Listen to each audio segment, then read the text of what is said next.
সর্বশেষ আজ আমার মুক্তির মধ্য দিয়ে 2021 সালে হেফাজতে ইসলাম বাংলাদেশ এবং এদেশের আলেম সমাজের উপর ইতিহাসের অন্যতম এক গভীর ষড়যন্ত্র এবং চক্রান্ত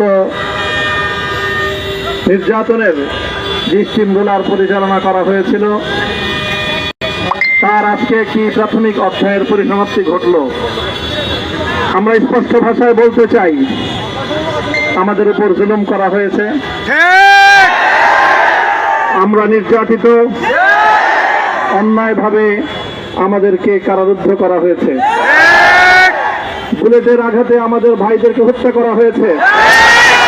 আমরা যখন আমাদের সন্তানদের লাশ এবং তাদের রক্তমাখা বুলেট বিদ্ধ সেই মরদেহকে সামনে রেখে আমরা যখন আমাদের ন্যূনতম প্রতিবাদটুকু উচ্চারণ করতে গিয়েছি, তখন আমাদেরকে কারারুদ্ধ করা হয়েছে, আমাদেরকে নানাভাবে নিষ্পেষণ করা হয়েছে, আমাদেরকে জনগণ থেকে বিচ্ছিন্ন করার সব ধরনের অপচেষ্টা চালানো হয়েছে। আমি আজ এই মুহূর্তে আমার এই মুক্তি উপলক্ষে আমি বলতে চাই, আমাদের উপর জুলুম করা হয়েছে, এটাকে আমরা সহ্য করে নিলাম। আমাদের ভাইদেরকে হত্যা করা হয়েছে, সেটাও সহ্য করে নিলাম।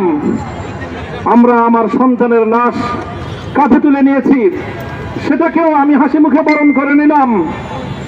আমাদেরকে অপমান এবং লাঞ্ছনার সব ধরনের ষড়যন্ত্রের সম্মুখীন হতে হয়েছে, সেটাও আমরা হাসি মুখে বরণ করে নিয়েছি।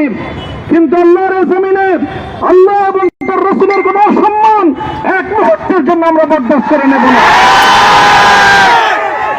আমরা আমাদের সর্বোচ্চ ত্যাগ এবং কোরবানি স্বীকার করতে প্রস্তুত রয়েছি, জীবন দিতে প্রস্তুত রয়েছি। আল্লাহর জমিনে আল্লাহর দ্বীনের ঝান্ডা সমুন্নত করেই আমাদের যাত্রা থামবে ইনশাআল্লাহ।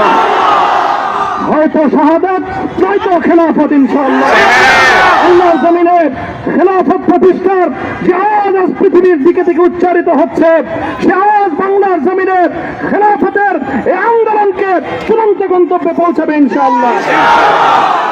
আমি বাংলাদেশের আলেম সমাজ, হেফাজতে ইসলাম বাংলাদেশ সহ বাংলাদেশ খেলাফত মজলিস সহ সকল ভ্রাতৃপ্রতিম সংগঠন, সকল ধর্মপ্রাণ, ইসলামপন্থী বিভিন্ন ছোটখাটো মতভেদ, মতবিরোধ, মত পার্থক্যের ঊর্ধ্বে উঠে যারা এলাহি কালিমাতুল্লাহর এই এক বাণীতে বিশ্বাসী, আল্লাহর জমিনে আল্লাহর দ্বীন কায়েম করতে চাই, আমাদের তাআলু ইলা কালিমাতিন সাওয়াইন বাইনানা ওয়া বাইনাকুম এই এক মন্ত্রে উজ্জীবিত হয়ে আল্লাহর দ্বীনের ঝান্ডা সমুন্নত করবার এই আন্দোলন এবং সংগ্রামে আমি নিজেকে উৎসর্গ করার ঘোষণা করছি।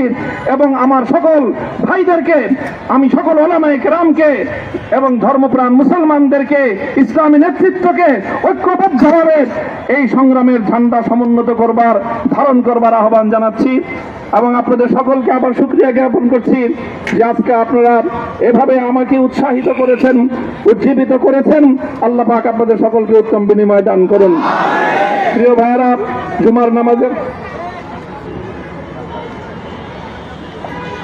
জুমার নামাজের একেবারে ঠিক আগ মুহূর্ত, এখন সব মসজিদগুলোতে জুমার প্রস্তুতি চলছে। আমরা এখন এখানে খুব সংক্ষিপ্ত দোয়ার মাধ্যমে আমাদের আজকের এই প্রোগ্রামের সমাপ্তি ঘোষণা করব। এরপরে ইনশাআল্লাহ প্রত্যেকে সুশৃঙ্খলভাবে যার যার জায়গা মতো বা আশেপাশের মসজিদগুলোতে গিয়ে আপনারা জুমার নামাজ আদায় করবেন।